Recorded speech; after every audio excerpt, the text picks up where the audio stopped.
அத்தை டெய்லி என்ன குழம்பு வைக்க என்ன கூட்டு வைக்க அப்படின்னு யோசிக்கும் போதே மண்டை உடச்சிரும் போல இருக்கு. நம்மள கத்திரிக்காவை போட்டு தீயல வை, அதுக்கப்புறம் வீட்டுல முட்டை இருக்குல்ல அதை போட்டு ஆம்லெட் போட்டு தின்னுடுவோம். சரி தே, அப்ப இருங்க நான் கத்திரிக்காய் வாங்கிட்டு ஓடி இருந்தேன்.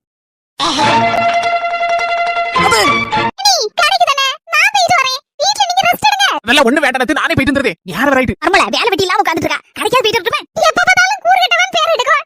எப்படியாவது அன்னைக்கு நல்ல பேர் வாங்கிரணும். அத்தை ஒரு 1 கிலோ கத்திரிக்காய் வாங்கிக்கோ. ஹலோ எப்படியா? வேற என்ன வாங்கணும்? கொத்தமல்லி கருவேப்பிலையும் தை துட்டு பர்ஸ்ல தான இருக்கு. ஆமாதே, ஆமா ஆமா. சரி மக்க 1 கிலோ கத்திரிக்காய் வாங்கிக்கோ, மிச்சத்துக்கு கருவேப்பிலையும் கொத்தமல்லியும் வாங்கிக்கோ. அன்னி பர்ஸ்ல தான துட்டு இருக்குன்னு சொன்னாங்க, நானே எடுத்துட்டு போயிருந்தேன்.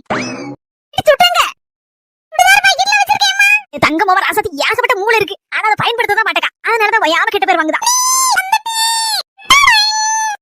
அத்தை என்ன இதெல்லாம்?